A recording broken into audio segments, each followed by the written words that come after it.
Good afternoon, everybody. Welcome along. It is Inspire and Be Inspired, our weekly motivational conversation, occasional life hacks.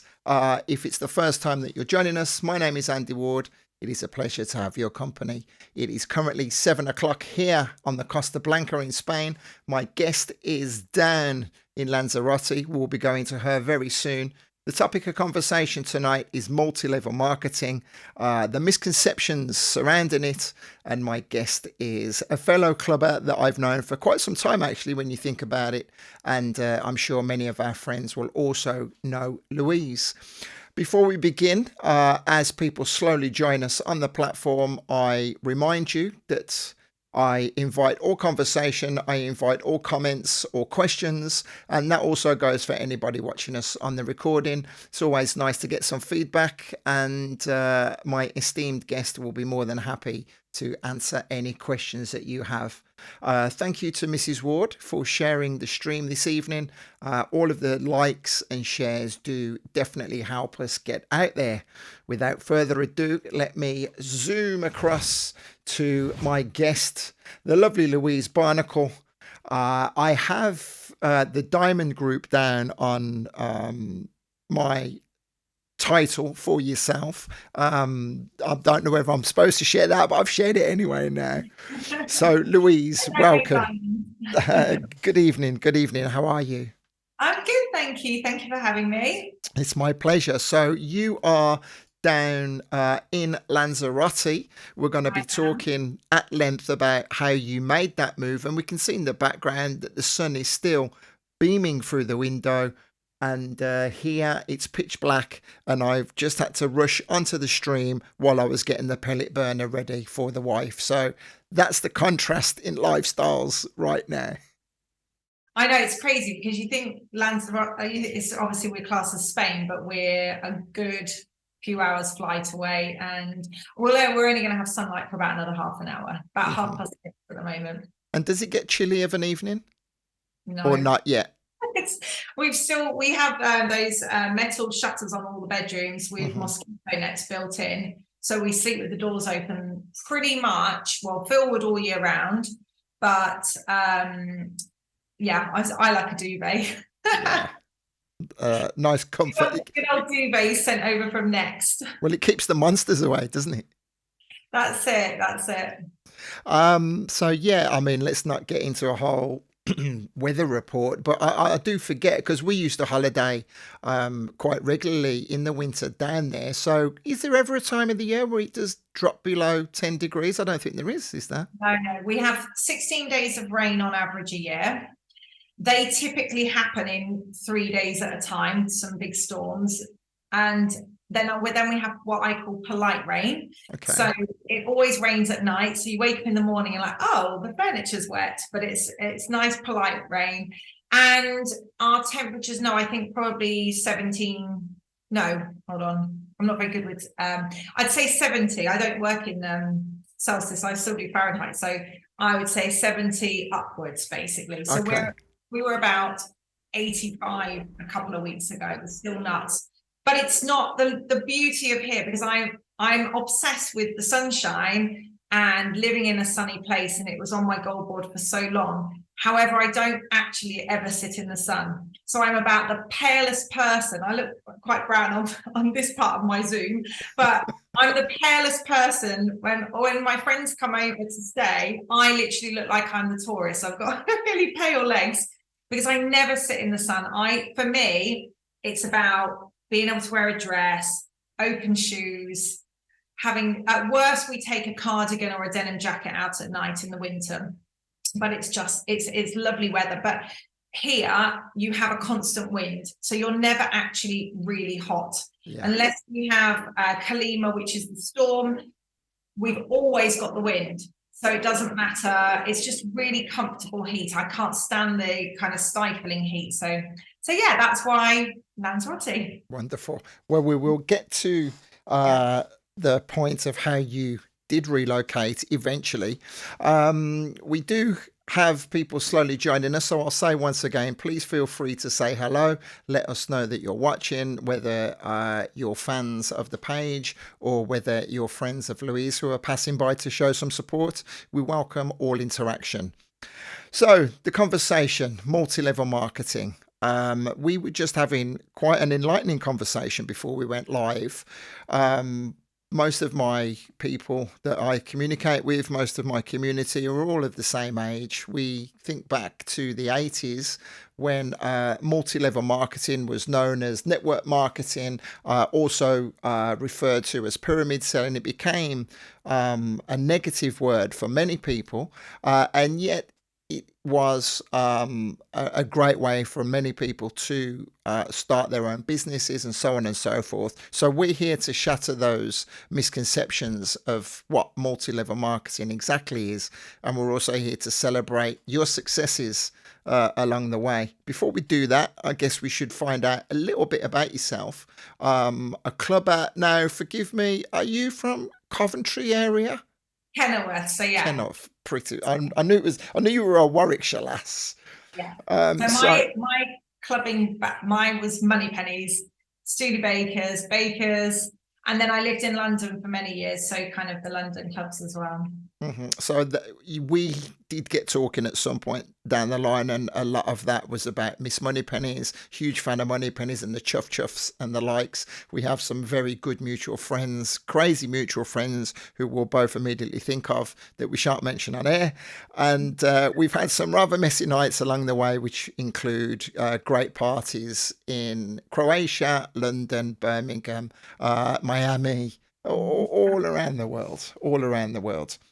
So tell us about your early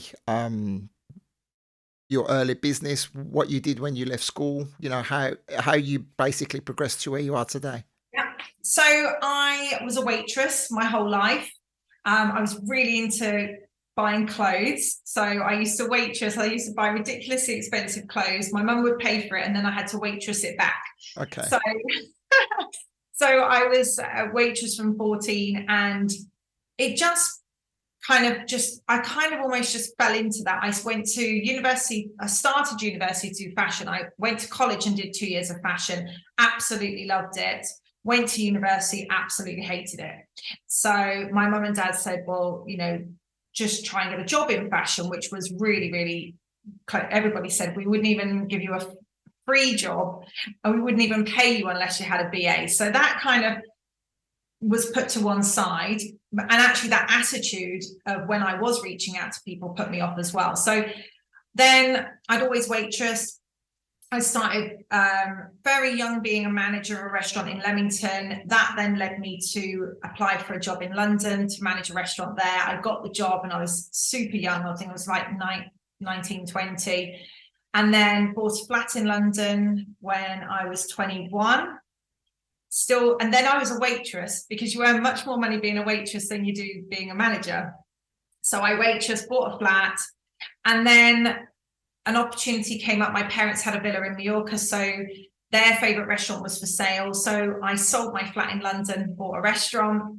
Wow. With that money. And then, so I was only 23 then, but there was only Pasha in Mallorca. And so I just got pretty bored pretty quick, and just thought, I was like in Poyensa, which is a very quiet town in Mallorca. So I was just too young for all of that. So after a few years, came back, approached Raymond Blanc because he had a restaurant in Birmingham, and I got the job there. So I was manager there. And then would be, forgive me, this would be to like the mid 2000s. Yeah, I think so.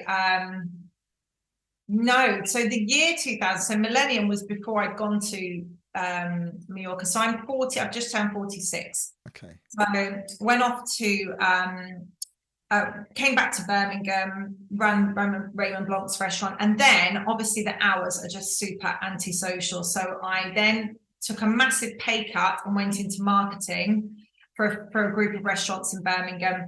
And then from that, moved to London to help somebody with marketing in a restaurant again. So I lived in London for 2 lots of 5 years.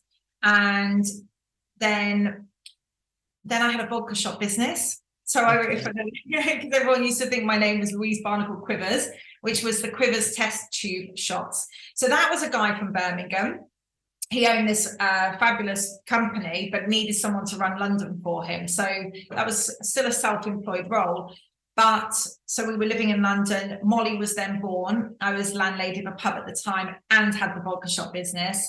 And we stayed in London for about another 6 months, then did the like moved to St Albans and then worked our way back up towards home for help with Molly. Wow. A Yeah. whirlwind. I didn't realize there was so much that had gone on in all that time. Lots of restaurants and late nights. But yeah, so then that led me then. Obviously, I had my own business doing the vodka shots when I moved back to Kenilworth. And that then led me into the network marketing because my best friend had started about 2.5 years prior to me, and I was her customer. So Okay.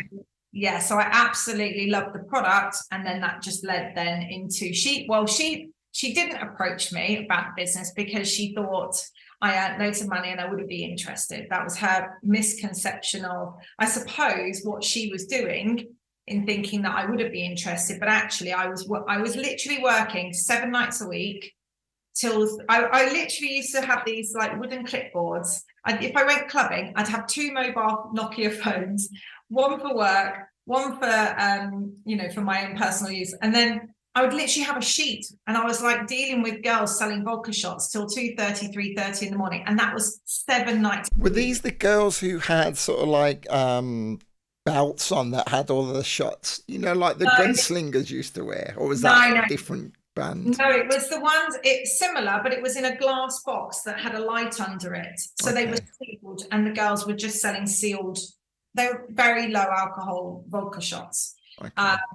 and so but it was exhausting. I was literally working 7 nights a week. I was a new mum. I was completely knackered, so I was earning loads of money doing that, but there was going to be a point where that had to give because I was absolutely shattered, and I was literally tied to my phone 7 nights a week.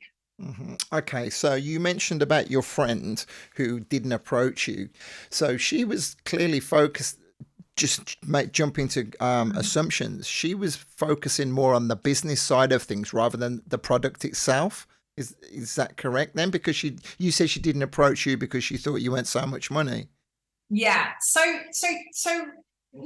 not really. So Okay. obviously with our company, everybody, it's all about, there is a lot of focus on the product, and you don't earn any money if you're not selling the products and teaching other people how to sell the products. Okay, so I'll pause you there. Yeah. We are not here to blatantly promote what you do, but at the same time, we do need to put it into context. So please feel free to tell us about the fantastic company that you work for and the fantastic products that you sell.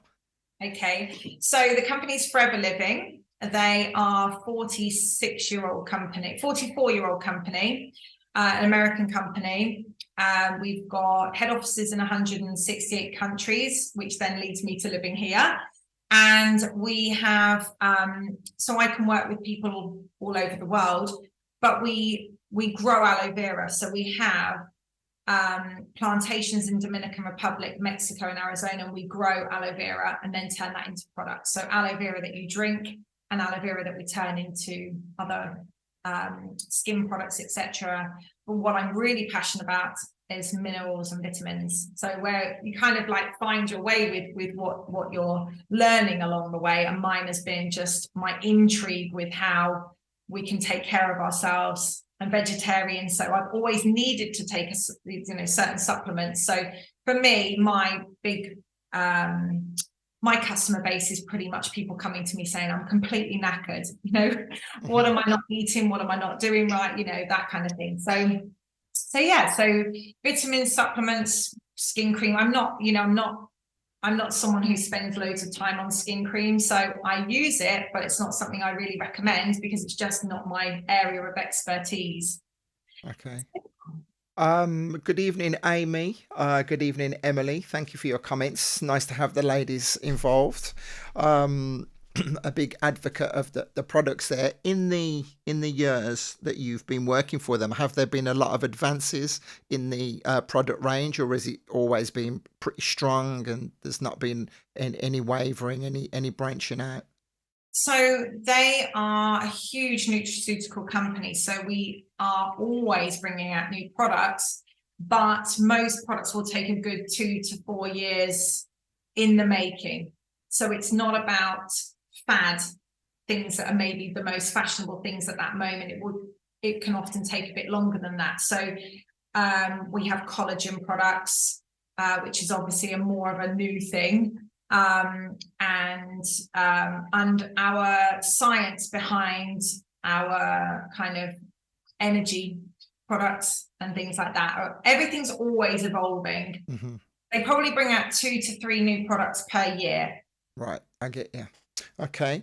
That's a great background. So when you began with the company, the entry level for yourself, because we're keen to understand how it works, and as I say, to break down the misconceptions, and why you have been so successful in it. You're clearly a social butterfly with a great network of friends around you. So tell us about the how it all began, how the process started. Okay, so my friend said to me, she rang me up and said, do you want to come on a holiday that I've won to Sardinia? And obviously Molly was about 2 or 3. I was like, yes, definitely take me on a free holiday.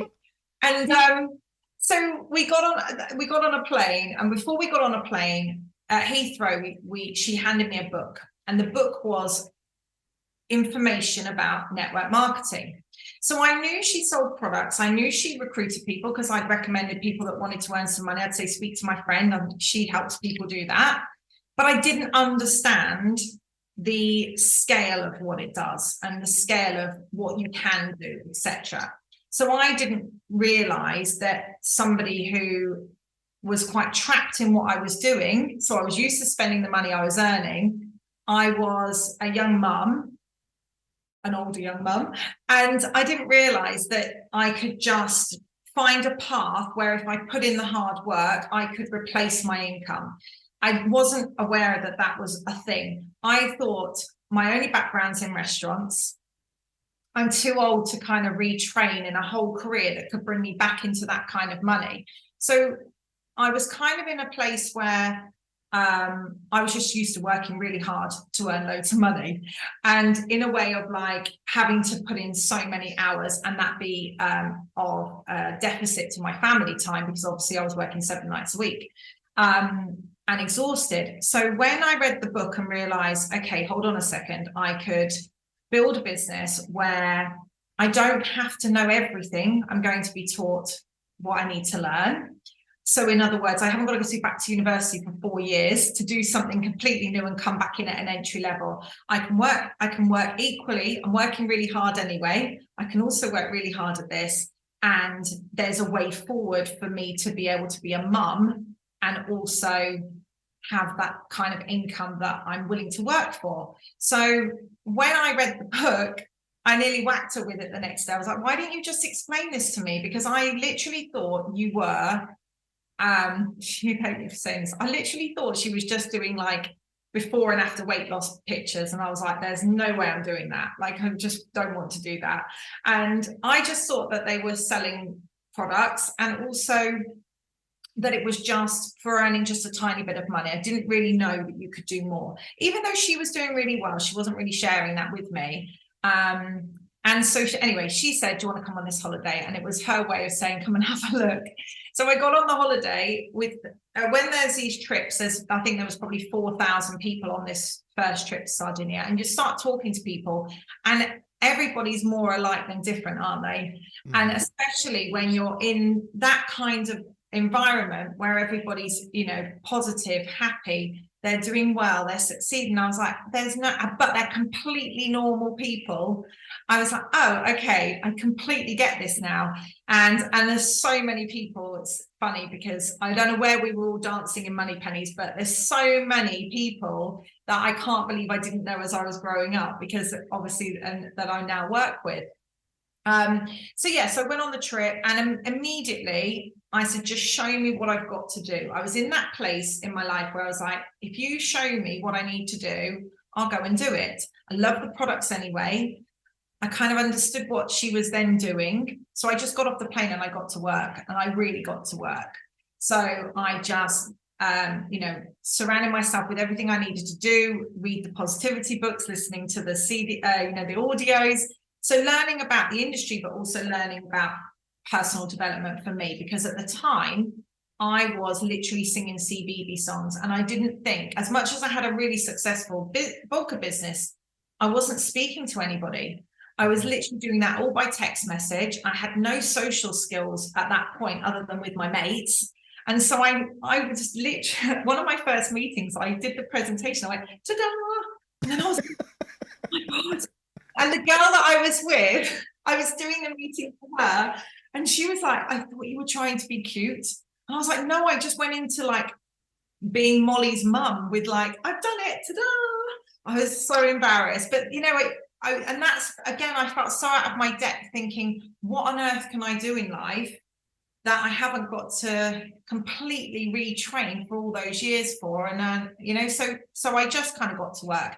And what I actually did was I looked at where I was in life, and I reached out to my friends that were in the same position. So I had my own business, but I had no time freedom. I had no security, couldn't take a holiday without taking my business with me. I had no pension. I had all the kind of ins and outs of having to deal with everything, payroll, staff, everything else. And so I thought to myself, who else is in my shoes? So I reached out to my friends that were self-employed initially, massively self-employed people, because Tucky won't mind me mentioning, he drives cranes. It's, everybody has these challenges with being self-employed. And when you're with a network marketing company, those things are all taken care of for you, which gives you then the family time. Mm-hmm. That's the part, that's the bit where you get your time back, because you're not dealing with everything, you're not wearing every hat. So for example, a hairdresser can be great at cutting hair, but they still then got to be there washing, someone's got to wash those towels, someone's got to do every aspect of it until they've got enough staff, etc. And with network marketing, it's the fact that you can do the bit that you've got to do, but also then the other things are just taken care of. I don't need to do product testing, development. I don't, we've got all of that going on in America. In our head office in Warwick, we've got a marketing team, a payroll team, a finance team. Everything is just done for you. So it gives you that time. Well, you clearly a very driven, goal orientated person.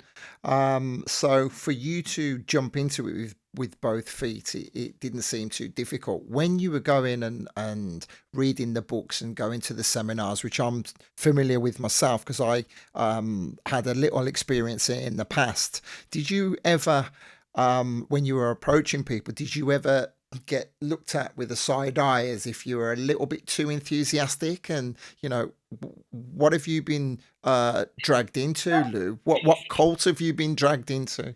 No, because you know what, I'm a genuine, authentic person, and I think if you're not, that's obvious.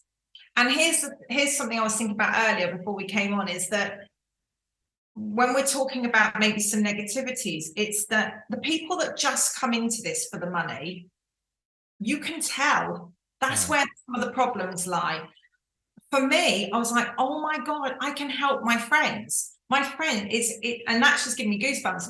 Yes, I can build a business and I can be a mum, but most importantly, I can solve this same problem that all of me and my friends talk about. We're all knackered. We're all literally, and you say I'm driven and very goal related. It's because I'm expensive. Like, it's not because I'm, want to have a yacht or anything else. It's just because life is very expensive, but B, I'm expensive because I like meeting up with my friends. I like going out for dinners. I'm not into when I before children, before Molly, I would have bought designer clothes. I'm not into all of that anymore, but life is typically expensive, isn't it? So I kind of have to be driven. So when Phil and I have needed to do 4 jobs, we've done 4 jobs because we don't want the lifestyle to drop. So we've just always worked hard. My parents have obviously installed that in me from a young age, that you just, you choose what you want to have in life, and then you need to work towards it, don't you? Yeah. Wonderful. Well, I'm not that's great. tired of hard work. And as well, if you've worked in a restaurant 15-hour shifts, when I was heavily pregnant, I literally was working up until my waters broke, 15 hours a day, because it was a brand new pub. Then why wouldn't I do that for myself? Exactly. That's the thing. I've literally killed myself working for other people. Well, I'm sure there's a few people who will relate to that, working on their feet for all the hours that God sends. So you hear the stories, you see the pictures of the people on the stage with the big checks, Yeah. and you hear about the glamorous trips to Texas or San Diego or wherever it is. At what point, well, first of all, initially, what are the steps that you realize, okay, well, this is moving along, I've got more people involved, and then your enthusiasm has to obviously brush off onto them. Did any of your friends fall by the wayside, or did pretty much everyone that you brought along stick with it? Loads of people stop. And of course, that's the reality of absolutely everything in life, to be honest. But people stop because their goals change. People stop because their life goes in a different direction. People stop because they can't, maybe think that they're talking to people being like, do I sound like I'm in a cult? And that puts them off. Is that because they don't truly believe? No, I don't think so. I just think people can be rude to you. Of course they can. So rejection and hearing a no will literally stop someone in their tracks. It will just make them think, do you know what? It's just not worth it. And not because it's not worth it, but because their confidence is broken. And actually, what I try and obviously teach people is that it's not personal. I'm not asking someone if they want to come and have a coffee with me. I'm literally saying, would you like to build a business with me? It's completely, they're either very much a yes or very much a not really. Thanks very much. I'm so busy. And that's the other thing that I said to my friend before, when she was trying to show me the opportunity before offering me a free holiday, she kept saying, you should do this thing. It's really good. And I would say to her, no, are you mad? I'm literally exhausted. I've got Molly, who's a baby. I'm running a vodka shop business. Where am I going to get spare time? And I literally thought she was bonkers because, again, it was like, you should do this thing. It's like, well, she wasn't telling me why I should have a look at it. It was more like, oh, you could earn some money doing this. I'm like, I earn loads of money doing what I do. So she didn't sound like she was the best at it, with all due respect to her. She was really bad with me. And she said she didn't want it to interfere with our friendship. She didn't want it to feel, she didn't want it to feel awkward between us if I'd have said no. So instantly, when I did my first talk on stage, the first thing I said is, please go and talk to your best friends. Because actually, if they can say no, like, it's absolutely fine, like, but let them make that choice. And the problem is with a lot of people is, first of all, you get a lot of people who join the business who say, I'm not going to talk to my friends. I'll just talk to strangers. And that's, again, just a personal fear thing, isn't it? But strangers are going to be much more harsh and be like, are you mad? Like, I don't know you. Then if you speak to your friend and say, look, I'm brand new. And that's the thing as well, is that sometimes, well, we'll talk about this separately, but sometimes it can be the fear of somebody being new. So I have no problem saying, I'm brand new. I really don't know everything. I don't really know enough to really be showing you this, but I'm going to get my friend to explain some of it too. Do you want to have a listen? I just need 40 minutes of your time. And I was very much, would you like to take a look? Yes or no. I wasn't saying all this, you could win a holiday. No one's interested in that. They just want to know what's in it for them. It's So like immediately. Oh, sorry to interrupt your train of thought. When you say about that, it's like when you're walking down the street back in the day, and the guys on the the promenade are trying to pull you in. Have you got a spare hour? We give you some cigarettes. All you've got to do is listen to our holiday presentation. Trying to sell you timeshare. right, in Tenerife, I guess as well. A Yeah, lot of that. exactly. Right, carry on. Free cigarettes. Yeah, oh, I used to get free cigarettes, loads of money, a free week's holiday. All you got to do is sit here for 2 hours. And I've done the seminar. I did it in Birmingham for a free holiday that we didn't then go on. And my parents got drummed into it in America once as well. So we sat in something for free sea life tickets or something. Ooh, Craven. Free sea But life tickets. you know, but that's the thing, is that that's the other thing, is that people's natural reaction is going to be no, because to anything in life, because we're being sold to all the time. So it's again just training. When I'm training somebody to work with me, it's very much like that, you know, it's not a cup of coffee. So you just need to say, I might have something that might solve your problem that they know about.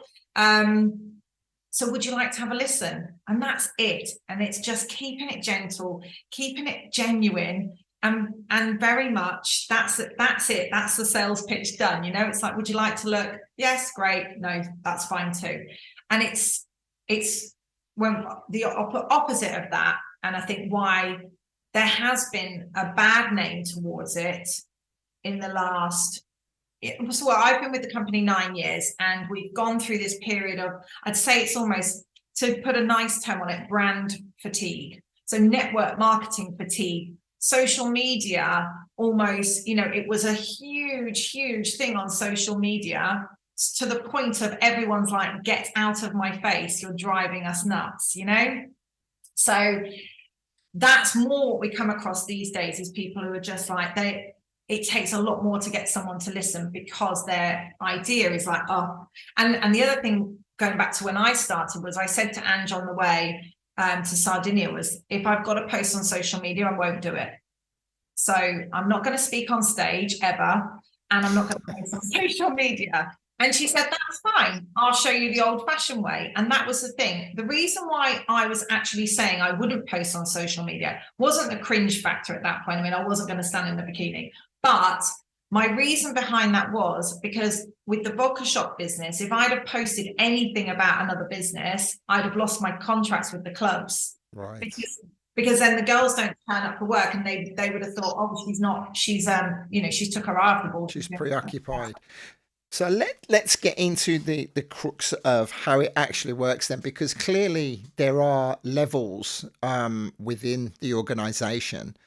So explain, shed light on how that works. And because first of all, I just want to drive home again how incredibly positive it is, how driven everybody is. It is what's the word, infectious. The positivity is infectious.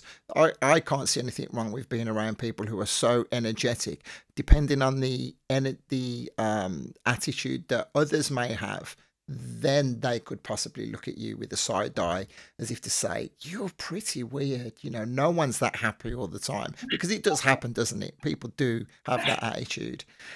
So let's get back to my original question. Tell us about the structure, how it works, and what the misconceptions are compared to the reality. Yeah, so there's two ideas. Basically, you can come in and just want to earn, say, up to £500 or euros or whatever. And that would literally just be somebody who's fallen in love with the products, and they want to share them. They want to share that product. So same as you've watched something on Netflix, you're going to recommend that to 10 friends. I mean, all I do all day is recommend restaurants, but the restaurants don't even give me a free garlic bread. But I'm promoting their business for them, but I don't get paid for it. So the product promoter role is just somebody that wants to earn a bit of extra money.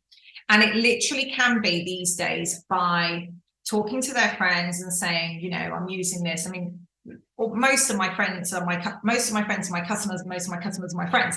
So it can be just people sharing it with their friends, but also, of course, these days you've got affiliate links. So our online shop, which we get when we join, has an affiliate link. You can do QR codes. So if you're really tech savvy, you can just build a business that way and have literally nothing to do with the well, you don't touch the product anyway. It's shipped directly from Holland to anywhere in Europe or in America or whatever. We have different warehouses, but essentially you don't need to touch that product. So you can just be sharing a link, purchase it here.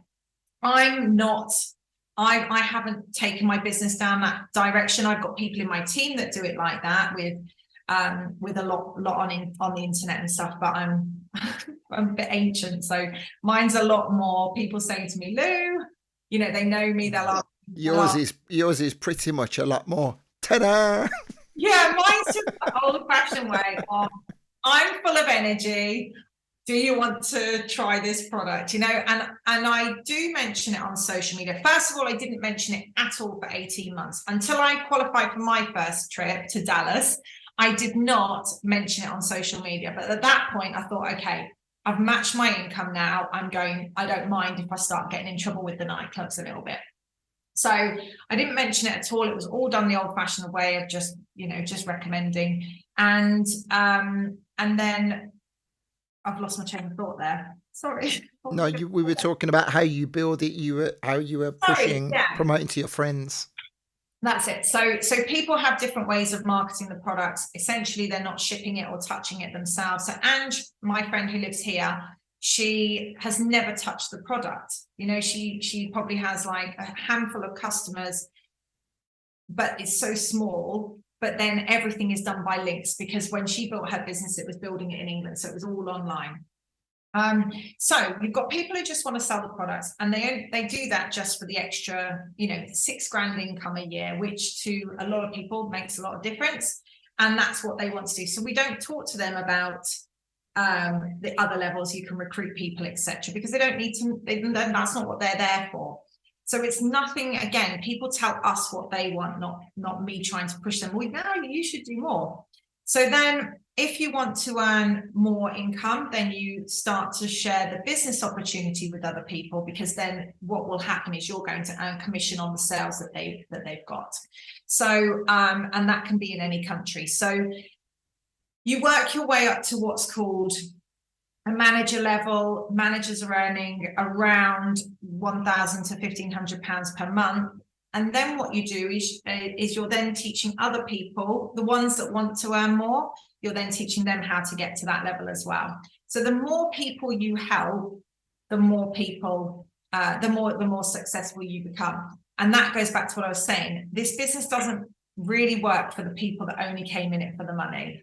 It's very much about helping people, because if you don't help people, they wouldn't know what to do, and then they wouldn't sell anything, and then you wouldn't earn any commission. So it is very much this lovely community of helping people. And occasionally, I'll meet people who literally, or have people in my team who just come in it to earn the money, but they don't really last. They might do 2 or 3 years flat out, but I think you really genuinely need to care about other people. Mm-hmm. Is that because they don't want to invest their time in other people underneath them as well, or they? Yeah, because coaching people is well, it's as many hours as you want to put into it, but it is a full-time job. And people, you do take on that role of friend, mentor, coach, obviously. And back when I first started, you don't really put any boundaries into that. So you're just working nonstop, and your phone's going nonstop and everything else. Obviously, my life's changed now, and the older Molly's got, the more she's needed me. A lot of parents will say they need to be around their babies more, but actually I find the older she gets, the more she needs me. So, those boundaries are, very, I have my work hours and things, but yeah, I just think if you don't really care about people, then you shouldn't, like, when you're recruiting them, then you're really only recruiting them for your own gain, aren't you? Yeah. So it is about helping people. It's about saying to somebody, I really think that you should have a listen. Like, this could be something that could help you, but you're doing that from genuine, not thinking, oh, if they join my team, I'm going to earn another grand a month. It's just, then I believe you would be able to tell, wouldn't you? It doesn't Yeah. come across as authentic. And again, another negative thing is when people join network marketing, but they weren't really suitable. And so that, again, it's, for example, a makeup company. If you're recruiting somebody for the sake of recruiting them because you're just in it to earn money, and you're recruiting people that don't even wear makeup, it's really unethical. Right, I get, yeah. So there are a lot of different products, aren't there, that are within the multi-level marketing. So you talk about makeup, diet products, whether it's supplements, the likes, and then there's also services as well that can fall into the same bracket. And so that it is basically about helping people. And you touched on the coaching, so you must constantly be having to train yourself as well, to refresher courses. Every single day, I will be reading, listening, doing something, because ultimately that installs my own confidence. So I often find if I'm suddenly feeling a little bit demotivated, or I'm suddenly getting that, oh my gosh, can I really do that feeling? I'm like, what are you listening to, Lou? What are you reading? And guaranteed it's because instead of pressing play on my whatever audiobook I'm listening to, I've suddenly started putting the radio on. Yeah. And it's so true, because it's straight away, if somebody in my team calls me and they say, Lou, I'm really struggling, no one wants to buy the products, I'm talking to people and they're not interested, my first question is, what are you reading? What are you listening to? Because actually it's that's dropped. It's not that no one wants to use health products. You've only literally, I said to this one lady in Cyprus, I said, go to the shopping mall because there's a Holland and Barrett there. I said, just sit and have a coffee and watch how many people are walking out of Holland and Barrett with bags of vitamins and supplements. And then just remember that it's you that needs to grow. It's not as everyone's buying these things. It's just that you're not you've lost your confidence a bit. And for me, I know it's reading books and things that aren't related, just I'm listening to Dr. Julie at the moment. Why did nobody tell me that? Okay, I'm not familiar with that.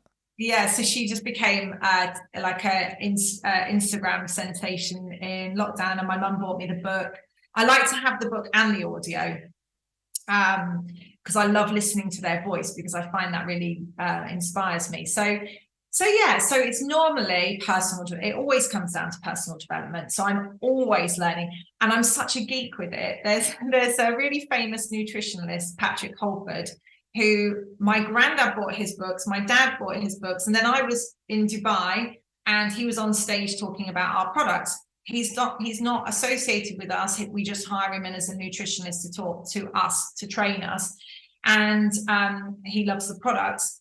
And I've been on his course, the same course, the 4 times that it's ran, the same 1-day course, because you can't stop, can you? You can't stop learning, and you can't take everything in. So what I've heard one day doesn't sink in the next day. Brilliant. That's great. I mentioned Mark Wilkinson to you earlier, somebody who's I've listened to a lot of his words, and one of his, I don't think it's his quote, but he says repetition is mastery. So, just going I'm going back, to and steal that. yeah, it's nice. There you go. You can have that. It's not mine. I don't think it was Mark's. It's Um, true though, isn't it? And the same goes for, sorry, that leads me back to one of your questions. It's the same with working in network marketing. One of the biggest reasons you'll quit is because you didn't really get started, yeah. because repetition is mastery. But if you're not actually speaking to people, you're never going to get good at it. So the whole point is, it's okay to be new and say, I'm sorry. Like, I was terrified of selling the products and thinking someone would ask me a question that I didn't know. And then I just thought, no, I've got to get over this. I'll just say, I don't know. I'll go and find out for you. It doesn't make me a criminal. It just means I'll go and find out that information for you. And I think that repetition, people just won't put in that amount of repetition. Hmm. Well, in life as well, generally. Unfortunately. Hmm. It's I'm sold on the whole positive, idea, that the PMA, the reading of the books, the listening to the seminars, the listening to podcasts of other successful people, listening to how they've overcome their trials and tribulations, and you always take something away from it. You always get inspired by something, and even if it's just to be able to share, or you'll see somebody else who's having a tough time of it, they're struggling with their motivation, and just to be able to impart some words of wisdom onto them. If you're a people person, then it's a great business to be in, isn't it? Yeah, absolutely. Well, listen, I would love to continue talking about the multi-level marketing. I think we've covered the basis of everything, how you got into it, and the love that you've got. But I'm also keen for people to hear your story about how you took the leap of faith, and moved over to Lanzarote, because there are so many people who are unhappy in life, and they say to me, I've been here for so long myself. One day, and I have to bite my tongue and not say to them, well, why one day? Just do it, just make it happen. Were you thinking a long time before you took the plunge? So let me ask, 19 years ago or like 15 years ago, did you used to say, just do it, and then you've stopped? How do you mean? Well, you said that you bite your tongue to not say to them, just do it. But did you at the beginning, because you're so Well, excited? no, maybe not, because I didn't have the experience back then, and it is difficult for me personally, to not come across as a know-it-all. And people say, "Oh, it's okay for you," but if they know the struggles that we've been through, and it's a case of, well, nothing. And people, again, I'm going off on a tangent. People say, "Oh, we want kids, but the timing's not right." Time is never right to have kids. Definitely not. So anyway, I'll shut up. Tell us about how you got there. So obviously over the 9 years, I've built my business, qualified for those glamorous trips. My team have qualified for those trips, and built my business to a level where, I just love helping people, and wanted to, but we always wanted to live abroad. So Molly has just turned 13. Our plan was always to move overseas, to be in the sunshine, because growing up in the Midlands, you never say, should we go to the beach after school? It's like everything's a mission, and we are just rubbish at being outdoorsy people in England. We wouldn't be like, let's put on a coat and let's go for a walk in the rain. Like, it's just not our thing. So if you're adventurous, it'd be like, should we go to Stratford on Sunday? I know, but and that's great, and that's great in the summer months, but I just don't have any inclination to want to do that in the cold. I just become miserable. The minute I've got to put on boots and a winter coat, I just become miserable. And like I said, I never sit in the sun, so it's not because I'm one of these sunbathing people. I just need the blue skies and the sun. So the plan was always to move. So we put in an application to move to Australia, because I thought, where can I go and build my forever business? Where would be a great place to go that speaks English? So we decided on Australia. We put in an application. It was horrible for Phil, because he's an electrician, and he was the one who had to do like an IELTS exam, which is the equivalent of an A level in English, even though he's from Liverpool. We went and did the medicals, etc., and spent all the money on the visa, and we've literally to this day never heard back from them, which is really? coming up to 5 years, and we never will we, because of COVID. And they're desperately short of electricians. I was going to say, I thought the points, hairdressers and skilled labourers were like really highly sought after over there. Well, we had all the points, but obviously then COVID knocked in. So our plan was to go to Australia for 2 years, build my forever business there, and then move to Cyprus. So I'd been to Cyprus a few times. I'd started to build a team there, started to go and host some meetings there. And so was ready to kind of build in those two different countries.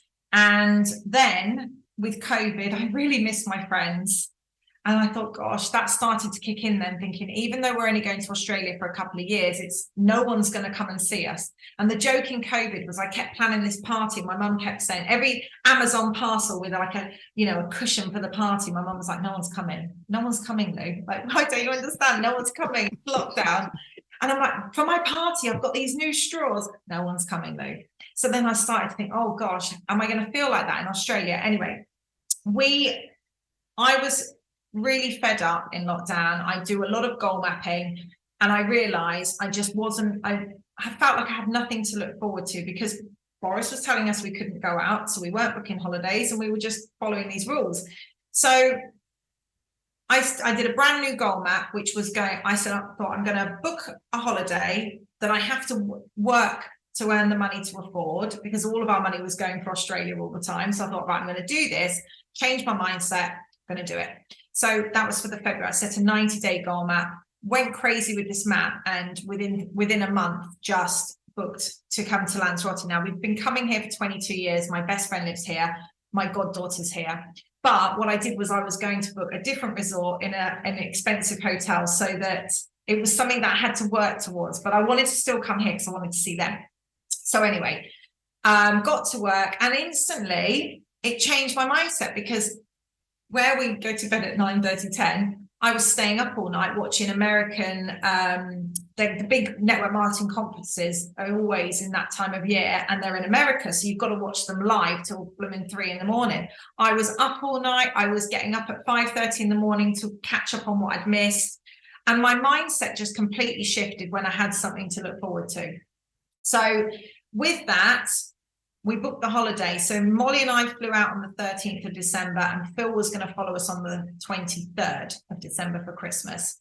But the planes closed on the 22nd, and we couldn't get Phil out of England. When we heard the announcement that they were closing the airport, we couldn't even get him a flight to Russia. We were literally, me and my friend, 6 hours online, perfect, both of us on our laptops, trying to get Phil a flight anywhere just to get him out of England, but there wasn't any opportunity for that. So Phil got stuck.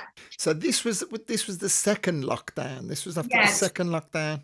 So Christmas 2020. Yeah. So when suddenly you weren't allowed Christmas dinners and things, but Phil had the PCR to fly here, so he was allowed to eat with my mum and dad. he was stuck, and he had 90 kilos of luggage for me. Oh no, sorry, not at that point. That was just for Christmas. So anyway, we said, well, we'll just wait, because he can get on the next plane, and we'll just send Molly back to school a week late. But nothing changed. So, but on the 28th of December, my friend said to me, if you ever want to live in Spain, ever, you should apply for the residency, because it's only 200 quid to get someone to do the paperwork for you. And even if you don't use it, you've lost 200 quid. Because then I was thinking, what if we never hear back from Australia? So we rushed around on the 29th and 30th and got our residency application in. So we had to have an address, we had to have a bank account, we had to have a certain amount of money in the bank. All of those, we ticked all the boxes, private healthcare, rushed around doing that like crazy. But then we couldn't leave. So me and Molly had to stay, because we flew home, they wouldn't have let us back in. So we had to stay here and be like residents. And then Phil's resident, first of all, he couldn't get out here till the end of March. So his first flight here, that's when he had the 90 kilos of luggage for me. So like living with one suitcase that was full of high heels and dresses to go out at night. It was ridiculous. Sounds like my suitcase. So Phil flew out end of March, but then his residency didn't come through till September. So because he's an electrician, he wouldn't have been able to legally work here, so he couldn't stay. We needed him to be earning money. So he went back to England, and he moved here at Christmas. But in the meantime, I've got a wonderful story I found this house. I'd never wanted to live in Lanzarote, but my friend drove me down the coast, because in my mind, I'd done this goal map that said, I live in a spacious sunshine home by the beach. And I'd had that in the center of my goal map for 4 years. And it had this photograph of this view of a house in Australia. I found this house and put this view on the picture. And she drove me down the coast. And I wasn't aware that you could live on the sea here, because I've never seen it before. It's all hotels along the front. Anyway, we found a house. I said, I'm going to rent that house. And she was like, no, you're not. Like, it's probably £3,000 a week to rent it. It's on the cliffs. It's amazing. I said, I'm going to rent that house. I'm going to find the owner and I'm going to rent it off him. And I knocked on doors, found the owner. I said, I'm going to rent it for £1,000 a month. And she was like, you're just bonkers. And every day I took someone to the house and said, come and look at my new house. Anyone I knew in Lanzarote was like, come and Positive affirmation. I love yeah, it. photographs outside the house, everything. And I found the owner and he rented it to me for £1,200 a month. So almost at what I wanted to pay.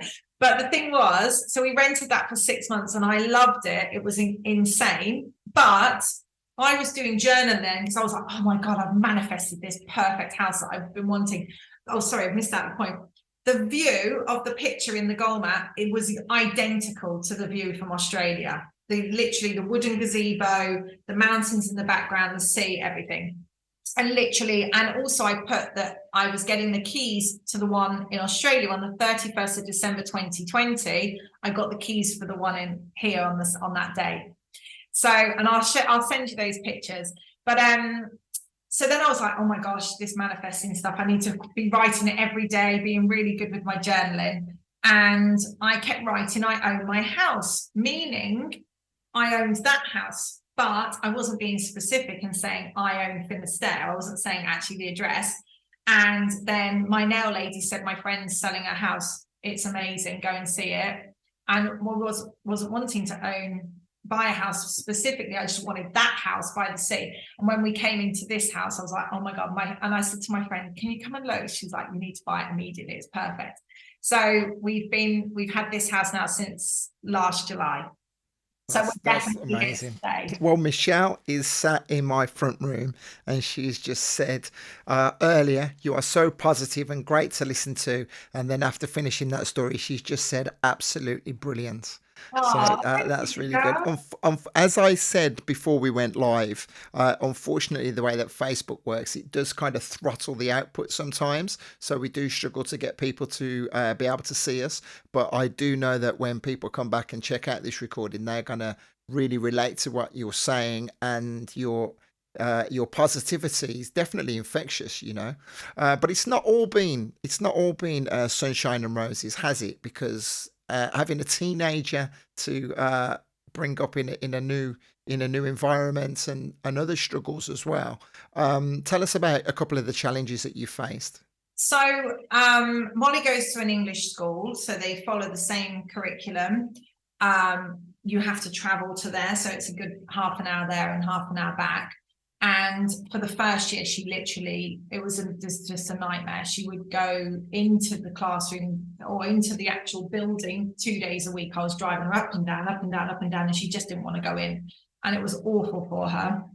And then within a year, she agreed to get the bus. That's because they put 60 kids on that live in Playa Blanca and they drive them there. So, you know, things were growing, but she's just been so unhappy the whole time. And because of her social group, and she was in a lower class because England was nearly a year behind educationally. So she had to go into a year below.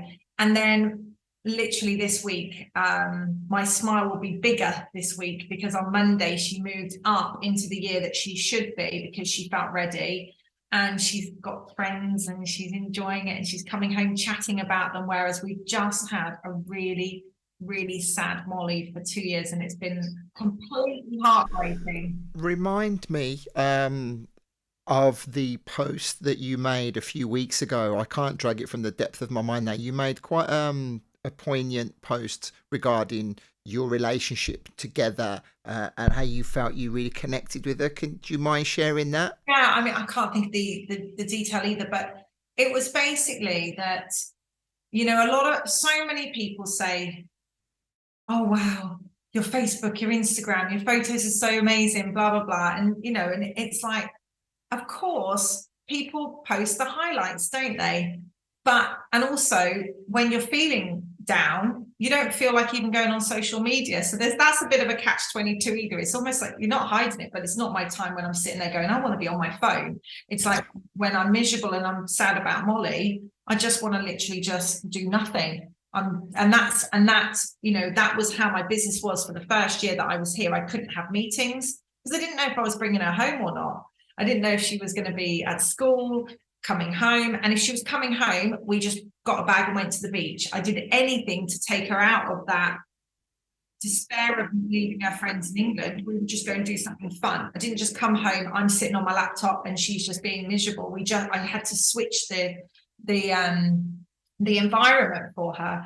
So, you know, I just didn't work at all for the first year. I think actually that's just reminding me of a place. Basically, I was saying most mums take maternity leave when they have their child, whereas I had a pub. So, and my pub was brand new. So Phil took 7 months off. He was upstairs with Molly in the pub, and I just worked flat out and obviously had the vodka shop business, had the pub to run. And that was fine. It was never that, you know, she didn't need me in the capacity that she needed me when we moved here. And that was for me to be able to just not work and say, when she was crying and upset and not wanting to go to school, for me to just go, we're going to the beach. We're going to go and get an ice cream. We're going to go and have an omelette. We're just going to do something. We'll go to the shops. We'll go to supermarket. Because I had to, it's like that switch, isn't it? You know, I often do it with music. If I'm just feeling like, oh, I'll just chuck on a tune and dance around, and just that movement in your body changes your perception of everything, doesn't it? Because you've just flipped that switch. So with her, it was like I wasn't just going to bring her home and me sit on a laptop and ignore her.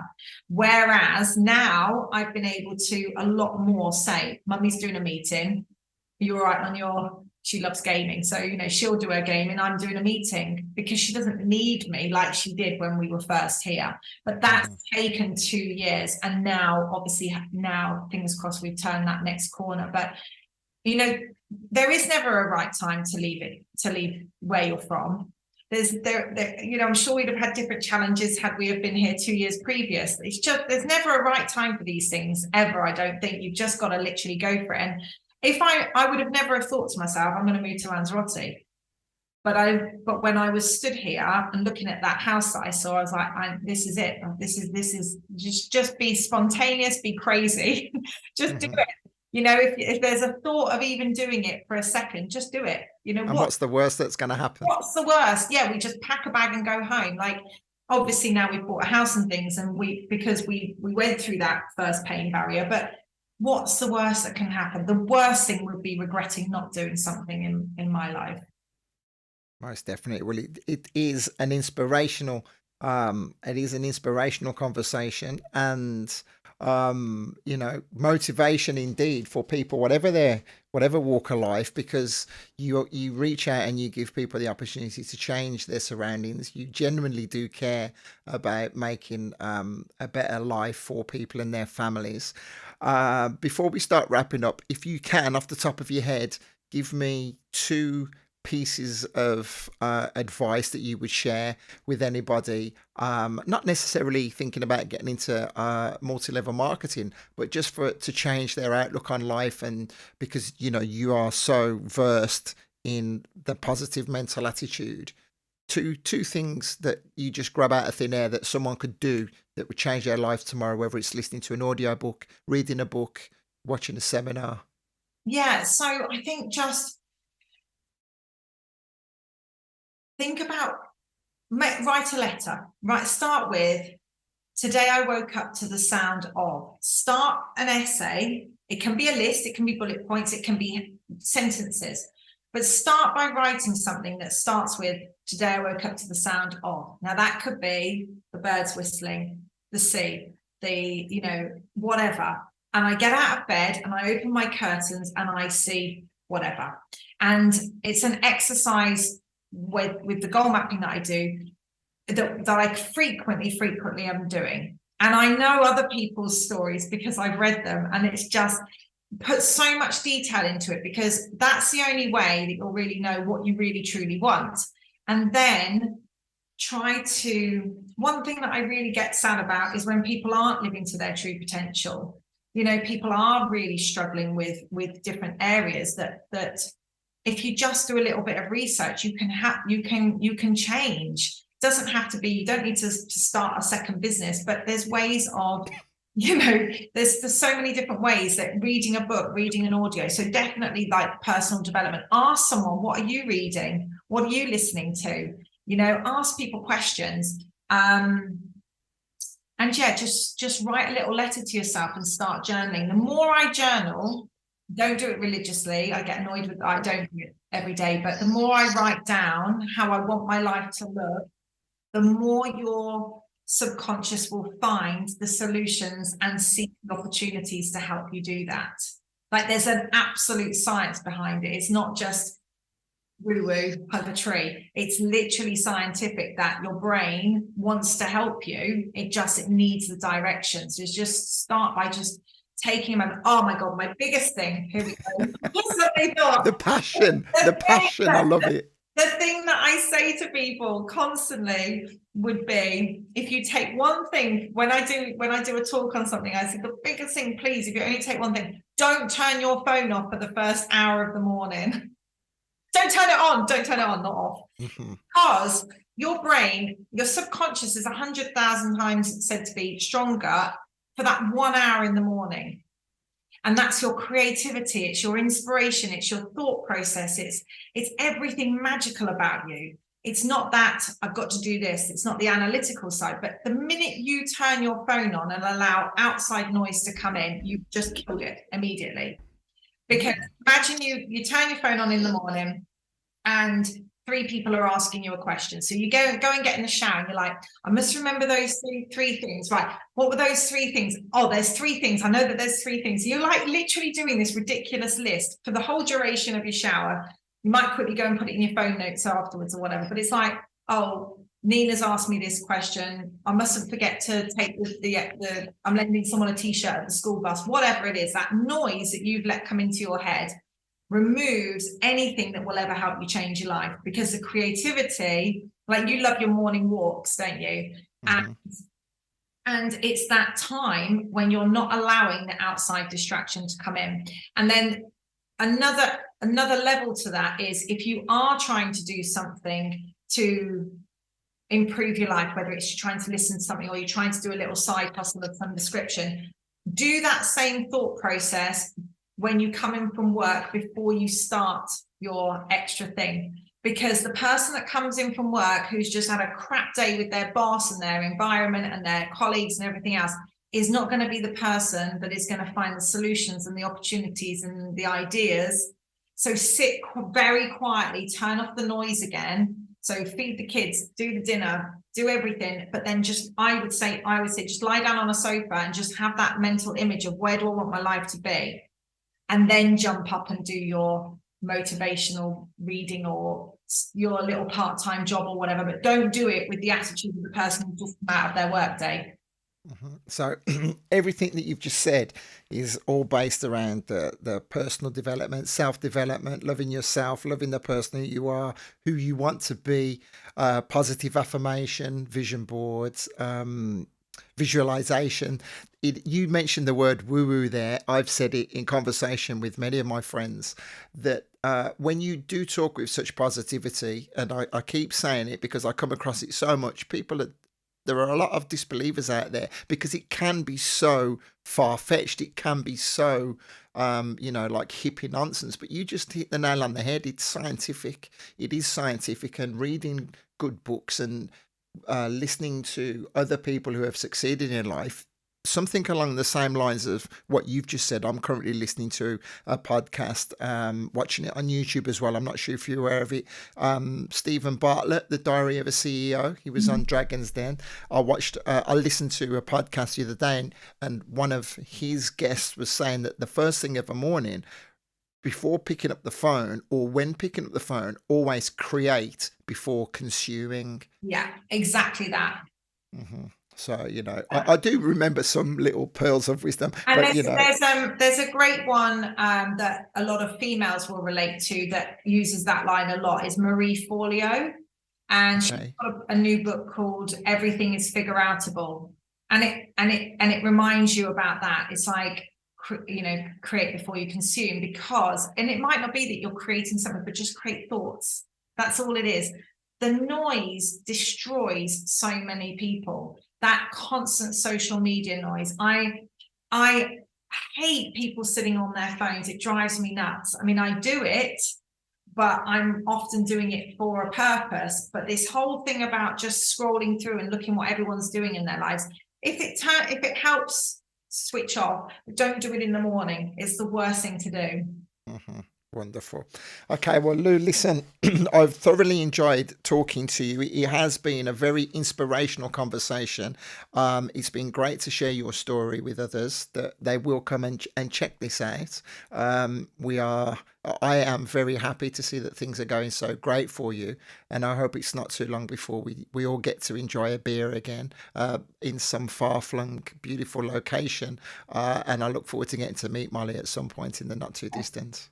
Perfect. Thank you so much. It was lovely. Thank you. Thank you for joining me. I'm just going to say a few goodbyes. And if people want to contact you and reach out, where would be the best way for them to reach out? So just on Instagram or Facebook, it's Louise Barnacle. Mm-hmm. And I'm just about to do another recording of a goal mapping session that I do. So if anybody wants, I'll be doing that definitely in December, which just is, and it links to a free website where you can go on and create a goal map. So you can actually do your own vision board online, and it's all free. Wonderful. Well, I can think of two people who will definitely be joining you who are with us right now. So thank you very much. I'll say my goodbyes. Thank you. Thank you. Take care. Okay, so as Louise disappears, I say thank you very much, and to Michelle and to Emily, who have been watching, listening to that all the way through. Unfortunately, as I did say, for some reason, Facebook seems to have throttled the sharing facility of that video, so we didn't get so many people with us live, but I know there are going to be a lot of people checking out the recording. A truly inspirational story, and it will really encourage a lot of people to think about their activities of a morning, and it'll also encourage them to think about the books and the podcasts that they listen to. So Michelle said, I think talking about coming home and clearing her mind, sat on the sofa, fell fast asleep. That might have been something to do with having the fire on at full blast as well. And also Michelle was giving praise to Louise, saying she loved your energy. A lot definitely to be taken away from that. Right, so next week I will do my best to reach out to more people. We will have Mr. Dean Jacobs talking about his experiences, and a rather tongue-in-cheek title that says, "What heart attack?"